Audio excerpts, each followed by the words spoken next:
price is not indicative of value. As an investor, you need to be looking for undervalued assets. The market price is just what the trading price is for that given day. Combank does, for example, but it's a $10,000 cap per month. Should we be thanking them for just allowing the 10? No, you shouldn't be. Absolutely not. What makes you buy Bitcoin? Well, for me, Bitcoin's value in the next 5 to 8 years is $1 million. The market price today being 180,000 is inconsequential to me. What Bitcoin is a receive and send address for value. That's it. But the core value proposition for me for Bitcoin isn't its store of value characteristics, isn't its means of exchange. The core is the... I'm Matthew Fraser, and this is Crypto Collective. After making millions with Amazon and e-commerce, I realized that if I was starting again today, crypto would be my first choice. I'm here to help you take your first steps and build real wealth. Ready to set yourself up for life? Let's go. Hey guys, thanks for joining me on this episode of Crypto Collective. Today in the studio, I've got none other than Bishar, the director of Stormrake, who's here to tell us all the ins and outs of hopefully getting more money into Bitcoin and the on and off ramps and all the details about how can we now navigate the banking in Australia, as well as a lot of other things that we're going to touch on. So let's jump into it. Bishar, welcome. Thanks for having me, man. It's what an awesome setup you have. It was an awesome studio. Thanks for having me. Yeah, no, so thank you so much for coming. I want to jump straight into it. Basically, just so people can frame it well, who are Stormrake and what do they do? How does it benefit the Bitcoin crypto community? Awesome question. So look, really what it starts off with is we wanted to build a service that our mothers could use, right? Someone that could just come in, you can buy and you can sell Bitcoin and other digital assets through a simple phone call or email. We had a lot of people that back in the day were trying to navigate exchanges. They were trying to set up accounts. It was really difficult. Sometimes you have to on-ramp, get your Aussie dollars onto like an Aussie exchange, convert it into stable coin, then send it to another exchange to buy the crypto you're after. Complicated. Very complicated, lots of steps. So what I wanted to do is build a service where people can simply have one dedicated point of contact within my business. At that time, it was just myself and my 2 business partners. Right. And so I was the point of contact, Yeah. Still am. And so people can just call up and say, hey, Bish, what's the scale of the market? What's been happening? Okay, great. Put me down for 100 grand of Bitcoin or 50K of Bitcoin or buy me some Ethereum. So is it like Bisher, just like, I guess, like the old stock market days where you would ring up the broker and say, put an order in for this? And so why is that beneficial for people? Like, why would they now, I guess, use your service as opposed to using your everyday crypto exchange? Yeah, so 2 things. One, as a broker, we ourselves are facing a number of different exchanges. Any broker in any industry, they shouldn't be just relying on one source. So for example, a good mortgage broker should be out there facing a lot of banks, even non-bank lenders, to get you, the client, the best possible mortgage rate available in the market based off your needs. As a crypto broker, we do the same thing. So we'll face 20 different exchanges, we'll face 5 different private markets. So yes, on your end, it's just an old school, simple phone call or email, but then we'll go ahead and face a number of different venues to get you the best possible price. So in terms of outcome for you as the client, you walk away with more sats per purchase coming with us than you would on any regular Aussie exchange because you're getting the best price. And 2, you're actually going to focus on your craft. You don't have to end up being a crypto trader full time just to get your trade on. You know, it can eat up half your afternoon, especially with the way that the complexity around security and everything. So you go out, you focus on what you're good at, whether you're a brickie, a plumber, you're an office worker, whatever it may be, you focus on your craft and you let us do our profession, which is to get you in and out of the market off a phone call or email. So it's not just buying Bitcoin, it can be actually selling the Bitcoin too. Yeah. And we do lots of swaps as well. So we do a lot of portfolio rebalances for clients as well. Okay. You know, clients come in, they often come to us with portfolios from other exchanges or other brokerages which haven't looked after them. And the portfolio is in complete disarray. And they're like, can you help me fix this? And, you know, whilst we can't. Just let me just dive into that a little bit because that's interesting. So if someone comes to you with a portfolio of, and I'm guessing you can buy and sell not just Bitcoin, it could be any most cryptos, would you say? Most cryptos, yeah. And so they say, look, Bisher, can you help me with my portfolio? Are you saying that you will analyze their portfolio and give your, I guess, your expertise on how much allocation to Ethereum or Solana? Is that what you're saying? Yeah, we're happy to give them guidance and suggestions. Whilst we don't provide financial advice, we are welcome to just say, look, this is what we would avoid. This is what we would focus on, just to give people bit of a handheld service, because it's not just about being able to buy and sell. Like, you can do that on an exchange, but to get that real expert guidance along the way is super important. And you and I both know we're both bit orange pilled. So for me, I'm trying That's what you get when you have a Bitcoin hat. We should get you one. I'd love one, With to be the honest. suit. Like one of those fedoras. The Melbourne Cup races are coming up, by the way. So hopefully it can come down. Get a Bitcoin suit going on. Orange Yeah, suit. yeah. But what it really boils down to is I'm trying to guide them towards Bitcoin, because a lot of people come into the space uninitiated and they just get smashed with like all these kind of prices and pairings and orders, and it's like they hear things on going Instagram. into just random altcoins, Like things I've like, were really popular back in 2017 run, and they're still really bullish on it for some reason. Axie Infinity. Yeah, like just stuff that hasn't had a legs for a long time. Yeah. And it's not to say that they are never going to run again, but it's just we want people to have like an orange pilled portfolio.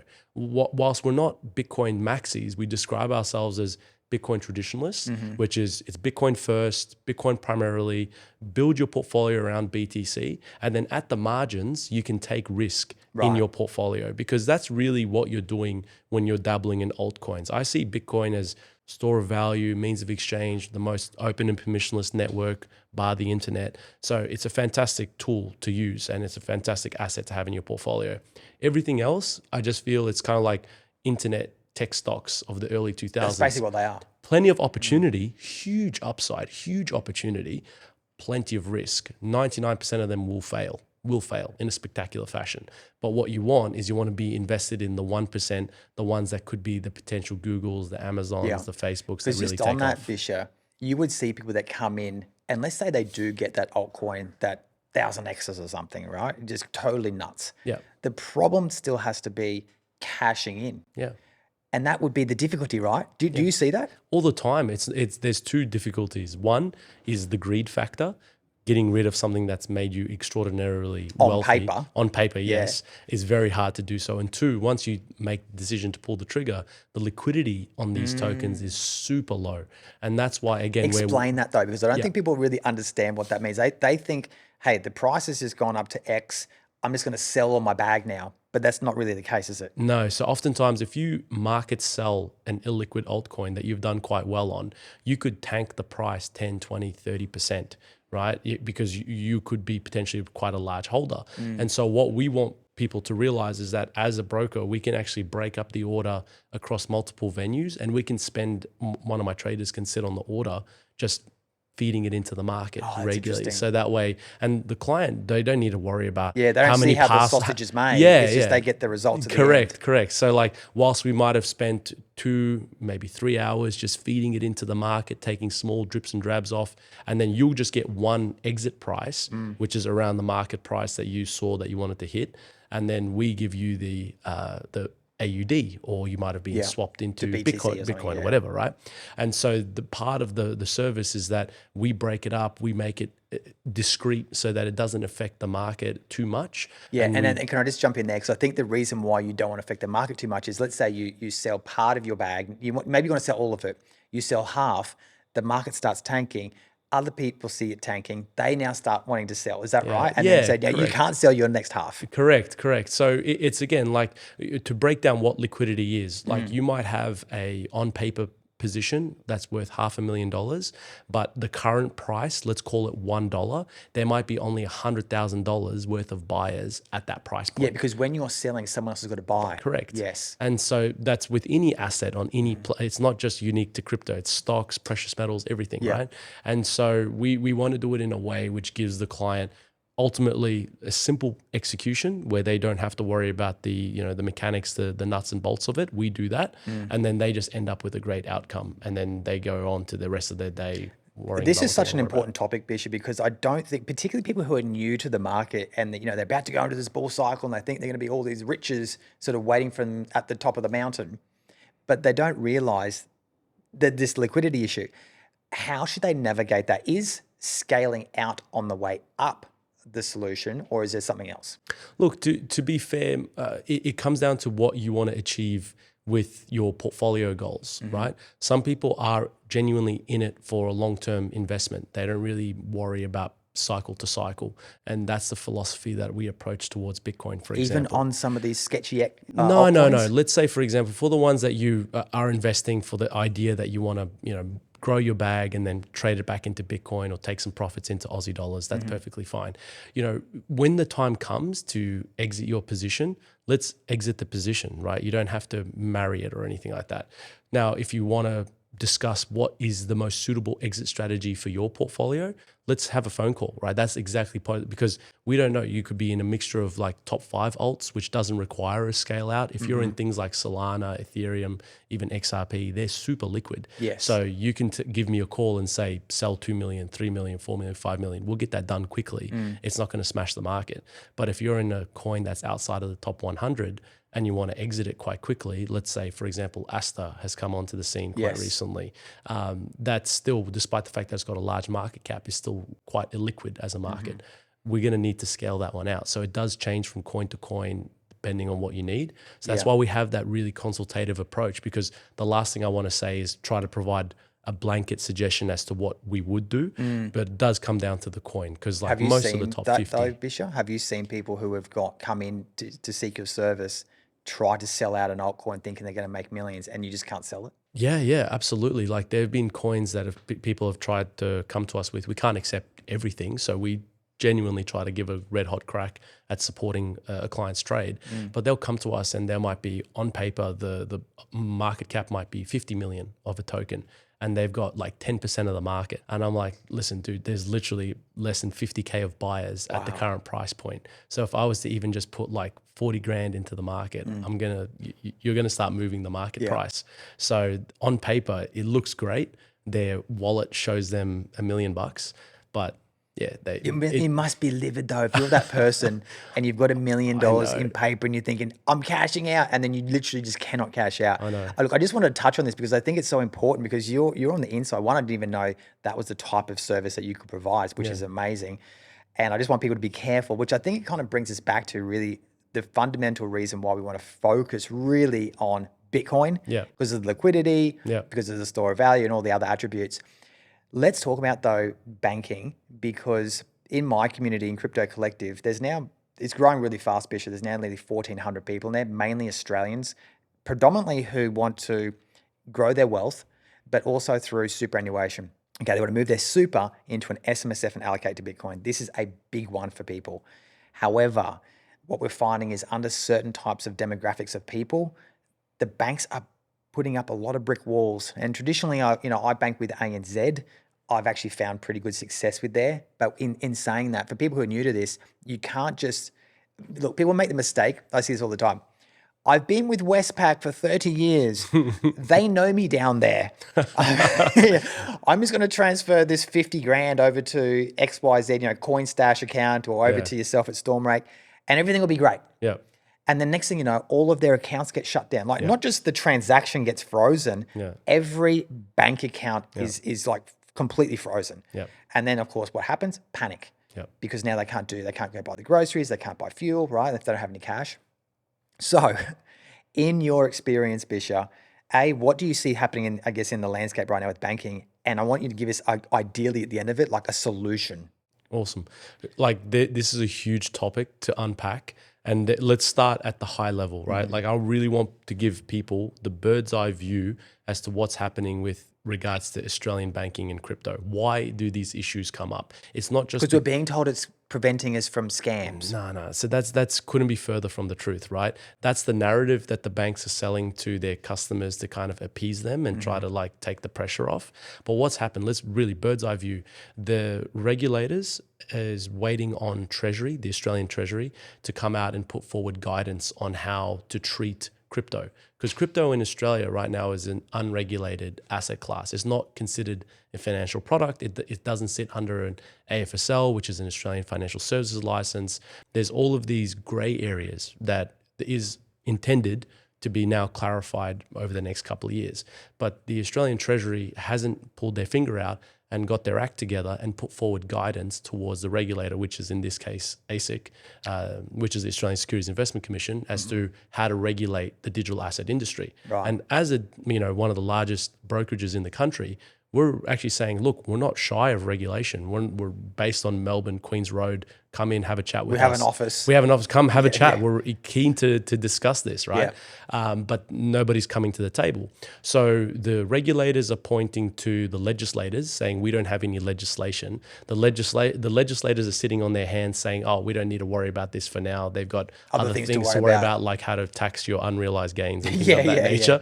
Criminal, absolutely criminal. Unrealized capital gains tax should be completely ruled out. And coming up with other creative things like bedroom tax levy, unused bedroom tax levies. So, anyways, they're getting. We joke about it though, but this is actually serious. Yeah, I know. This is what these Labor governments are trying to impose on us. If you don't laugh, you'll cry. So get out of Melbourne. That's all I can say. At the very least, I want to be in the coalface. Why I'm in Melbourne is I want to be on the front. I want to be on the front lines. I want to see what's going on. So yeah, the legislators have completely kicked the can down the road. So the regulators have said we can't do anything about this, and now it's fallen on the banks to operate as a cop, because if anything goes wrong with any sort of transaction that comes from their customer base, they're hit with massive amounts of fines. So just say that again. If I was to if I was to transfer to just a crypto exchange random, buy Bitcoin, but then I transferred the Bitcoin to a scammer, and then I go back to the bank and say, it's your fault. You should have prevented me from transferring that money out. Is that what you're saying, that the bank now gets fined? It's not so much that is not really the chain of events that they're worried about. But what's happening is they don't have like an approved list of vendors that they can trade with. Or, for example, if you try to transact in foreign exchange, which is an industry that I've come from, half my career was in foreign exchange and CFDs before I moved into crypto. There are a number of FX and CFD brokers in the country that have their AFSL, that when you go to try to transfer to one of them, the banks know who they are. So it's a lot more transparent and it's easier to deal with because it is a regulated industry and asset class. Whereas with the banks, they've got no guidance from the legislators and from the regulators as well. And so it's really tough. And then what happens is, God forbid, if anything goes wrong, a client or a customer will come back and say, oh, I never intended or authorized that transaction, or I've lost my funds, or anything could go wrong. They can't really go to anyone other than the bank and say, you've messed up, right? And so then they go out, they just throw the book out, right? And then they say, okay, you know what? Rather than dealing with any of this stuff, we're just going to blanket ban all transactions or limit transactions. So whilst I'm not trying to excuse the banks in this case, I've got my own gripes with them. But I'm not. I understand the predicament that they're in, because it's just this complete mess in Australia where the legislators have kicked the can down the road. The regulators have provided no guidance for the industry and how to treat digital assets. So then the banks have just decided, well, you know what? I don't want to touch this industry, and that's kind of got us to where we are now. So what we do is we help the clients navigate those issues. We spend countless hours on the phone every single day navigating the banks. It's pretty much, I could literally build a bank in this country within the next 30 minutes because it's just of how much time I've spent dealing with them. Back to front. Back to front. But what it really boils down to is, you have to check off the certain things. You have to appease the person that you're speaking to. But we always say honesty is the best policy. So whilst, yes, there are difficulties transferring from Australian banks to Australian crypto providers, service providers like Stormrake, it's not impossible. You just have to, say the right thing, be transparent, be honest about what you're doing. You don't have to get into the specific mechanics of what you're doing, what you're buying. That's your private financial matters. Yes. But you can be open about who we are. I'll give you a funny one, Matt. I had a client of mine who was trying to transfer me $500,000. And the bank called him naturally, $500,000, what's this for? He goes, none of your business. Like, oh, well, we need to know so we can complete the transaction. He goes, I'm buying a pistachio farm.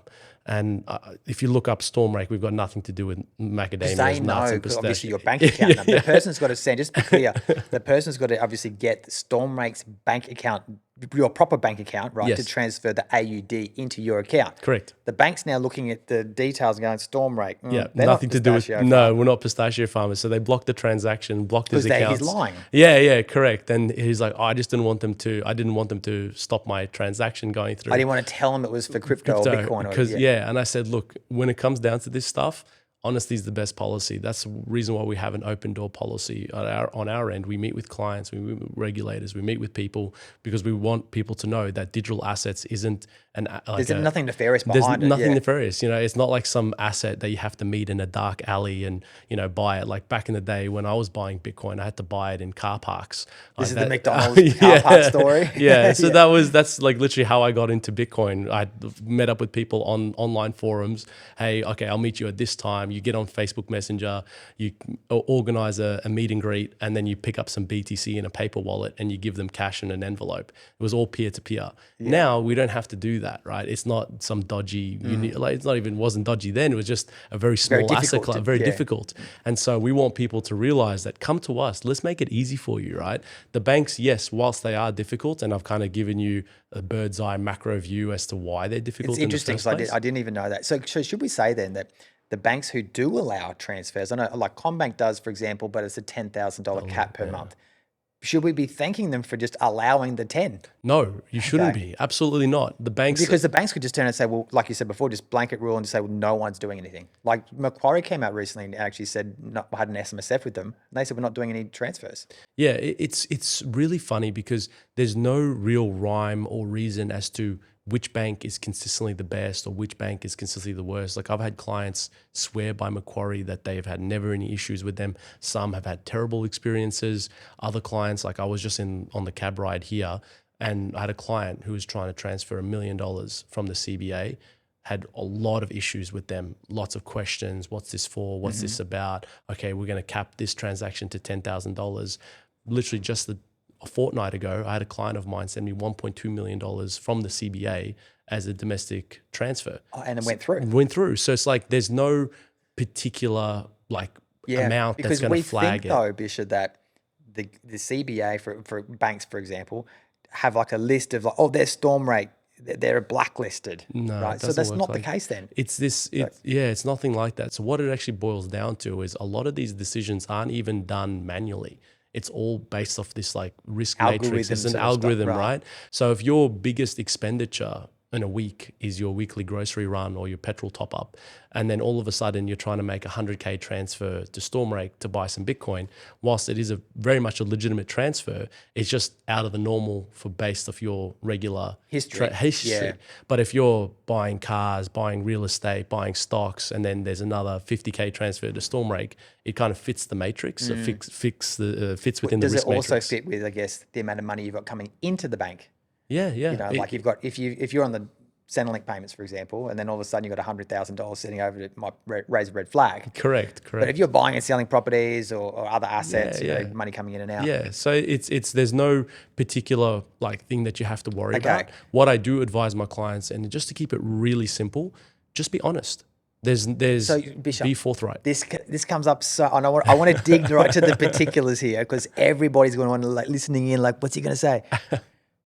Should people contact the bank before sending the transaction? Hey guys, just quickly, this episode is brought to you by CoinStash, the Australian exchange I personally use to invest my SMSF into Bitcoin and crypto. Now, CoinStash is Australia's leading SMSF crypto exchange built for investors just like you. What really sets them apart is their service and expertise. If you're looking to invest in crypto through your SMSF, they make it simple. Just book a free call with their local team and they'll walk you through the entire process. From setting up your crypto SMSF account to helping you stay compliant with Australian regulations, their experts guide you every step of the way. You'll get fast onboarding, dedicated support wherever you need it. You might be investing in digital assets, but with CoinStash, you're dealing with real people and that makes all the difference. So if you're ready to take control of your crypto super and make your SMSF crypto journey smooth sailing, hit the link in the show notes and book a free call with the CoinStash team today. Now,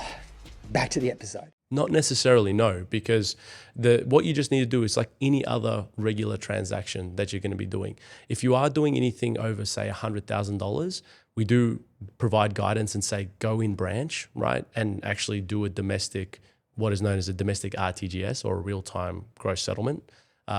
You'll pay $40 for the privilege of sending your own funds domestically. But what they do is they do a lot of their checks and balances in branch. Whereas if you're trying to do a large transfer online, it creates a lot more red flags than it's worth. Okay. So we always recommend to our clients, if you're doing a sizable transfer, just go in branch. And if you're doing anything over your daily online transfer limit, again, do it in branch as well. So It'll it a might lot be an easier. idea as well to book a time with the bank Correct. rather than lining up in the queue. Correct, Because then they're correct. like, this is going to take too long, and they want to push it through. Yeah, correct. You've got some dedicated time. You might be able to Yeah. build a relationship with the teller or the customer service Whilst person. you might not want to go about, spending your whole day at the bank, It's worth it. It's worth going there, doing it as a one and done. Yeah. And then And not having all your bank accounts frozen. correct. So that way you can just go about your day as per usual. Okay. And the good thing about that is that, let's say you want to maybe you want to put $500,000 into the market, or 100,000 or 50,000. Just do one transfer and then take bites out of the market. Just because you've transferred me as your broker $100,000 doesn't mean you have to put $100,000 into the market straight away. Right. You can buy 10K, then sit on it. You can buy another 10K, sit on it. You don't have to deploy all of the capital. So that's interesting. So basically, in my head, I'm like, I'm going to allocate 100. I'm going to give it over to Bishar. Yep. And then I'm going to say 10,000 today, another week, another 10,000 to Ethereum or whatever. But at least the funds are in there rather than having to drip feed in 10 grand and be panicking every time. Yeah. So what about the other thing? Because one of the bits of advice I give to people, Bisher, is because people have had their whole bank accounts frozen, I've actually started to suggest to people, hey, go and open up a bank account somewhere else, okay? Transfer funds from your Westpac, for example, over to ANZ, and then transfer from ANZ to Stormrake. Yeah, that's what I've been saying. Because if something happens to ANZ, it's not going to implode all of your Westpac accounts. Yeah. So knowing what you know, is that good advice, or we should not worry about that? No, definitely. I mean, if you're going to be investing in general, whether it's crypto and dealing with me, or stocks, or you're doing high value real estate transactions, you should have a segregation across your accounts. Like I've got my, not to go into too much detail, but my self-managed super fund and my family trust bank accounts are separate from my personal spendings and my everyday joint account with my wife, right? Yeah, so but in a different bank. But different bank, Right. correct, right? So that's super important, because you want to have your high volume, high velocity accounts separate from like the ones that are just, your menial subscriptions, your whatever you've got going on there, your Spotify, your petrol top ups, whatever. You don't want to have that as the same accounts that are doing like 100,000, $500,000 settlement, 200K transfers and trades. I think this is kind of like revelation for people, because most people in Australia, they're with the Commonwealth Bank. They've had it since Dolomite's account, in school, and we've banked with them for 40 years. And so their home loans there, their credit cards are there, like everything's in CBA. And to say to someone, just go open up an account at ANZ, it's like, what, another bank? Yeah. But I think in this day and age, particularly because it's obviously online, it's much easier. So can you tell me then, for the people listening, they really want to know, is there a bank that stands out to you where you've had the most success? Are you allowed to divulge this type of information of them allowing transfers to Stormrake that you see? I would love to say that there was one standout star, and that I would be the first to be able to tell all of my clients, just go here, but they're all like mixed bag, right? And this is straight from like the trenches, right? There has, we've had a really good run with Westpac for a little while, and then all of a sudden they've become difficult. So, okay, we can no longer like suggest them, right? Okay. Macquarie has been fantastic as of late, shout Really? out Macquarie. Is that because they've changed their policy? Because I literally had my SMSF with them, and they're like, we're not doing crypto transfers. I have no idea, right? And then you know what will happen 6 months from now if you It'll change. podcast me again, have another chat, it'll be different again. So what we always say is try to have a dedicated, I love your strategy, have a dedicated bank account, not just for crypto, but for your investments in general, because if you've got high value transactions going through there on a frequent basis, whether it be for real estate, stocks, precious metals, crypto, the bank accounts kind of fits the story. And then on top of that, preempt the conversation, book a time, head in, do a domestic transfer for the funds that you wish to allocate. I think that's the takeaway today for everyone listening, is because I didn't really know this one, which will actually go into the branch, book a time, and do, what did you call it? A domestic RTGS. a domestic RTGS. Yeah. Or could you just say domestic transfer? Would that be the same type Yeah, thing? yeah. The reason why it's a real-time gross settlement specifically is that you'll pay for, like I said, you'll pay about $40, $30 for the privilege of sending your funds, but they do a lot of the checks and balances right then and there. Okay. Right. And so this is the next bit of information then for people. They're standing with the customer service person in the bank. They now need to be completely upfront because they're going to say, obviously, what's the money for? Yeah. And that's one of the gripes we have in Australia. You know, you've seen obviously all the social media accounts. They say, no, I'm getting a sex change, or you know, something like that. Those comedy skits, which are hilarious. And obviously the face on the teller's like, what do I say now? So they go into the branch. They've made this meeting, and they're going to be completely upfront with the person they're now dealing with. Hey, I'm transferring 100,000 or whatever the sum is.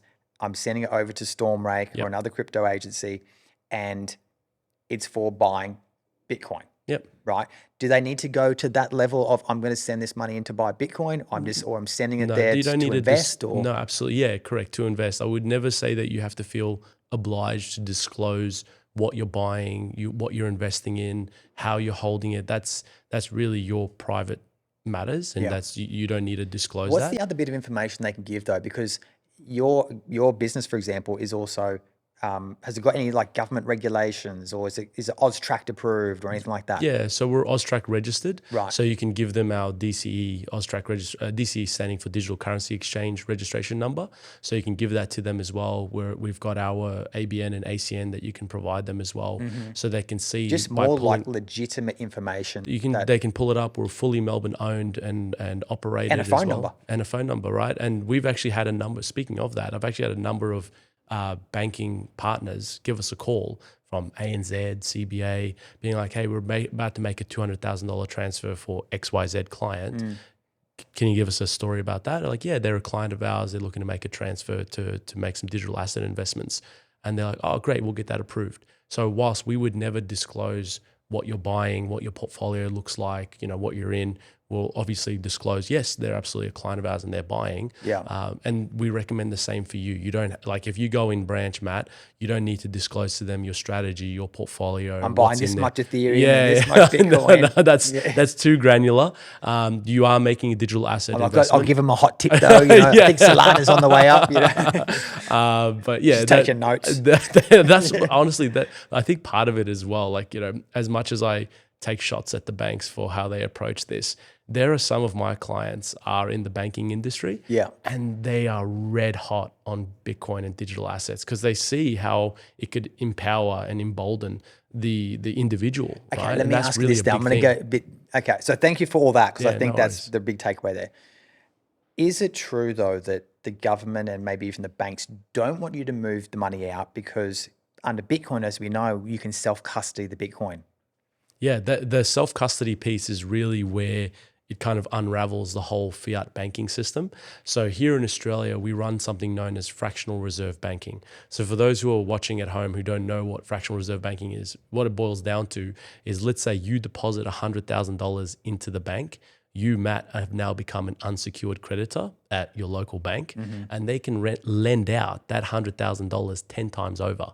So they can lend out $1 million and poof, just like that. Because it's just pressing buttons. It's just pressing buttons. So now they've got $100,000 in from you, and you have become an unsecured creditor. So they've got $100,000 in deposits, and they've got $1 million loan that they've given out, in which they're earning interest on. Right, which are earning 10%. That's and then they're giving you what 3-4%. So they earn the interest rate if you're lucky, and you're earning. They're keeping the difference, right? So I say cut out the bank entirely. If you go straight to Bitcoin and other digital assets, you don't need to have a bank account. And we'll probably touch on this a little bit later on, but people are really freaked out about these digital IDs. And I was let's talk about that because, I mean, this is a big topic right now. We've got Australia who is implementing a form of digital ID by having you, if you're over 16, you've got to now show your biometrics and what have you to access, of all things, Bishar, Google search. Yeah. I mean, it's completely over the top, a complete invasion of privacy, but yet I haven't seen any marches in the street really against it. People seem to just like waving it through. Now we've seen the UK government, the Labor government there, talk about digital ID. And of course, all the the things we see about digital ID, we look over to China and we see this social credit score. What do you think is happening in Australia? I mean, we're heading down that direction, unfortunately. I think that Australia, for all of its greatness and for all of its former glory, like I came from an immigrant family who migrated here because of its ideals of freedom and personal liberties and everything like that. They've eroded a lot over the last 20, 30 years. So digital IDs are a big problem. And that's why I'm trying to get people into Bitcoin as quickly as possible so that they can have an alternative banking system that is not reliant upon government issued IDs of any description, because you can have a Bitcoin wallet with no ID right now, right? And that's the beauty of it. And then you and I can transact with one another. And, you know, if the cafe down the road accepts Bitcoin, great. I don't have to convert my Bitcoin to Aussie dollars to pay them. Yeah. If a car dealership, you know, has Bitcoin accepted, I don't have to convert it from BTC to Aussie dollars anymore. Bisher, just on this, people always say to me, well, you can't even use the Bitcoin. No one even accepts the Bitcoin. But we know that Emirates Airlines, as of next year, accepts Bitcoin. We've got Ferrari, Porsche, I think maybe in VW in Europe, they already accept Bitcoin as payment. What other businesses do you know of that accept Bitcoin? So there's a luxury car dealership based in Melbourne who is one of the largest, who will be accepting Bitcoin, and Stormrake is helping them with, you know, accepting it, setting up their staff. They've got about, 12 salespeople on the floor that need to learn how to accept it and use it in their everyday transactions. Yeah.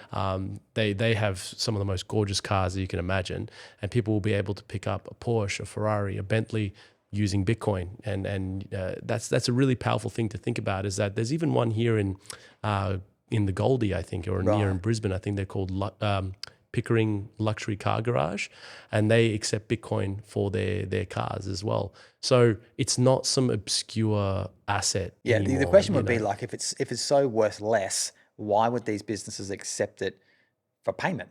Yeah. Right. And the question then is, if Bitcoin is so worth less, why do we have lenders in Australia who will accept Bitcoin and then give you cash against it? It's because they obviously see value in the Bitcoin. Correct. And then on top of that as well, if it's worthless, please give me some. You know what I mean? Like, like, hand it over. Like I'll take it. Well, the people that obviously that are against it don't have it. That's right. That's right. But I'm just saying, it's like if one is worth 180,000 Australian dollars at the moment, cool. Like that's just, people really marry the market price and think that that's what ascribes value. This is, as an investor, is one of the most important things that I need to get across to my clients on a regular basis. Is price is not indicative of value, right? As an investor, you need to be looking for undervalued assets. The market price is just what the trading price is for that given day. So people come to me, what's the price of Bitcoin today? It's 178,000. What's the price of Bitcoin today? It's 177,000. That's just the price. What value, understanding value is super important. That's how you're going to become extraordinarily wealthy. Like, what do you put down though as the value of Bitcoin? As in, what makes you buy Bitcoin? Well, for me, Bitcoin's value in the next 5 to 8 years is $1 million. So for me, it's like anything under, the market price today being 180,000 is inconsequential to me, because my trajectory is $1 million. I could be wrong, but that's the value I've ascribed to it. The value comes down to the fact that you don't need to rely on an intermediary. You don't need to rely on the bank. You don't need to rely on the government for you to be able to send and receive value. People overcomplicate what Bitcoin is. They're always like, oh, it's this and it's that. And, the detractors are saying it's a Ponzi and it's a scam. Mm-hmm. All that it is, think of it as an email inbox. With your email, you have an email address that you can then send and receive information from. What Bitcoin is a receive and send address for value. That's it.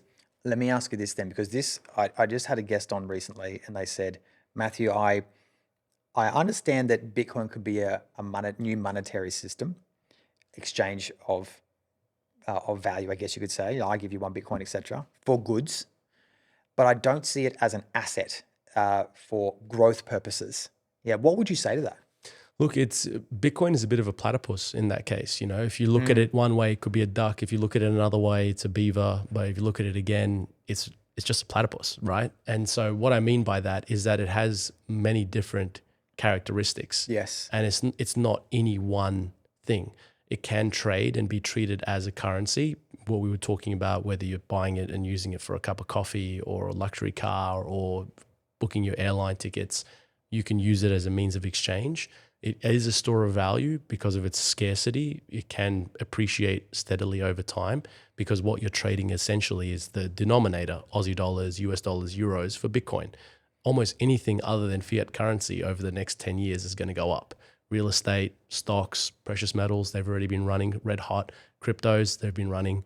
It comes down to the fact that what you're comparing value against is a worthless fiat currency.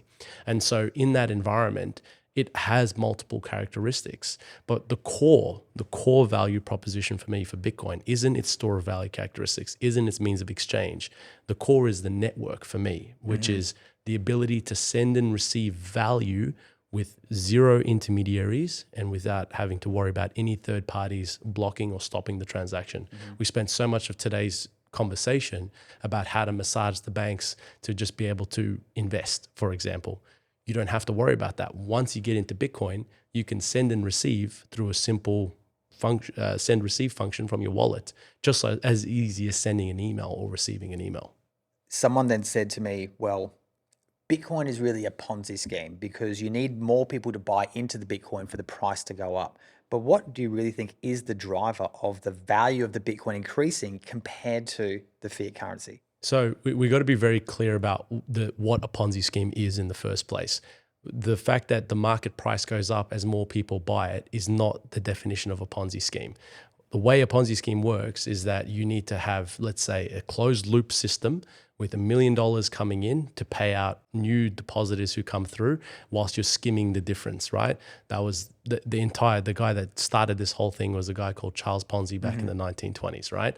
And so for me, Bitcoin is not a Ponzi scheme. We'll be really clear about that. Just because the market price goes up as more demand goes up, that's just with any asset on the planet or any good on the planet. Like my son came back from school talking about these things called labubus, right? I had no idea. I've got two daughters. I know all about I have no idea what that was. It's a craze. It turns out it's a craze, right? And so now that craze has faded, the market prices come down. So labubus aren't a Ponzi. They're just a toy that a lot of kids and young adults like. And the market price went up when there was a lot of demand, and the market price went down. Very similar to toilet paper during the COVID. Correct. Became its own currency, right? And so you got to understand that the market price or the way that markets work, that's we live in a capitalist society. Stocks go up when there's an increase in demand. Precious metals go up when there's an increase in demand. And then there's the supply side that you have to factor in when you're making a purchase. The reason why I think toys like Labubus or Beanie Kids are not stores of value is that as the value increases in them, more production can come online. You can make more of them, right? And so that's really important to kind of delineate, because for me, Bitcoin has a fixed supply of 21 million. So as the demand continues to increase, you can't have more supply come online. So that's what makes it a store of value.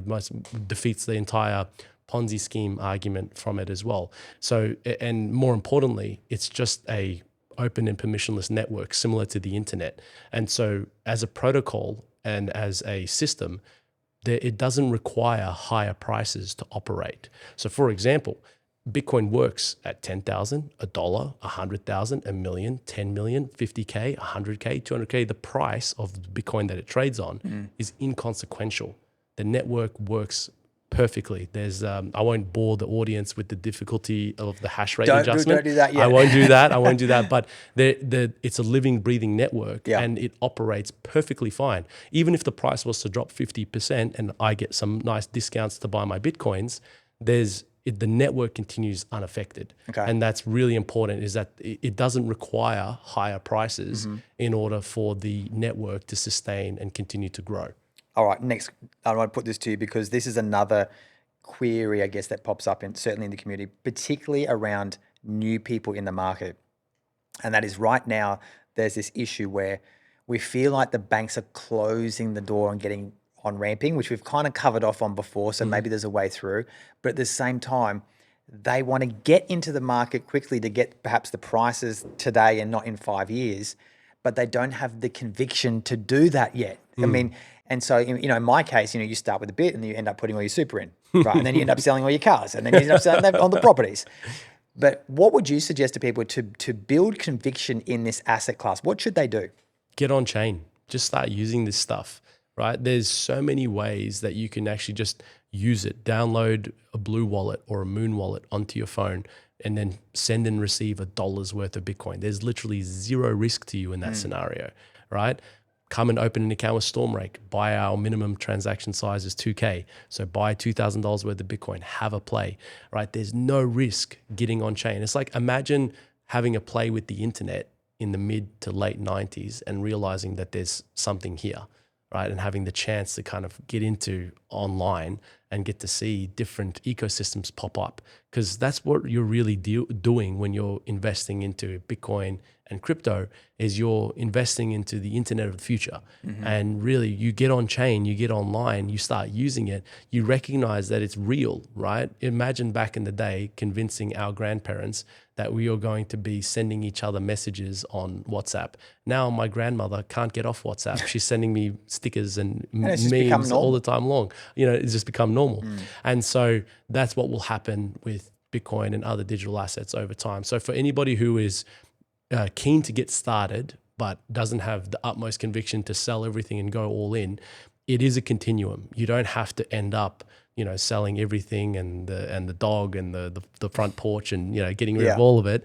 Just start small, build up your exposure, get on chain. It's one of the most amazing things when people like talk to me and I'm just like over the debate. I said, okay, you know what? The debate is over. Discussion is over. Open your phone, right? Open your phone right now and download for me Moon Wallet. They download it. I'm going to send you $1 worth of Bitcoin. If you think it's garbage, delete it, delete the app, send it on to someone else. But you've now received $1 worth of Bitcoin. Because when you say get on chain, what you mean is actually allocate something to Bitcoin, right? It's like be a part of the network, right? Start the process, learn how to send and receive and buy and sell and what have you. Absolutely. Build the confidence in it. And then I think the conviction will come over time. The other thing they could do is come onto the Crypto Collective. We've got now over 1,400 members. Yeah, absolutely. You know, all Australians wanting to grow their wealth. So you're all welcome to come in. Yeah, find the link in the description. Look, I'm going to wrap it up there, Bishar, and just say, look, thank you so much for coming. If people want to find out more about you, I'm going to leave some information about you and your great service in the show notes. They can reach out to you. And the great thing is they can even pick up the phone and maybe even speak to you. Absolutely. The one and only Bisher from Stormrake. Thank you so much, mate. Thanks for having me, my friend. It was great to be here. Thanks for tuning in to Crypto Collective. If you've enjoyed this episode, the best way to show your support is to leave a 5-star review on Apple Podcast or Spotify, and make sure to subscribe to the YouTube channel so you don't miss an episode. You can also find more of me at I'm Matthew Fraser on all social media platforms.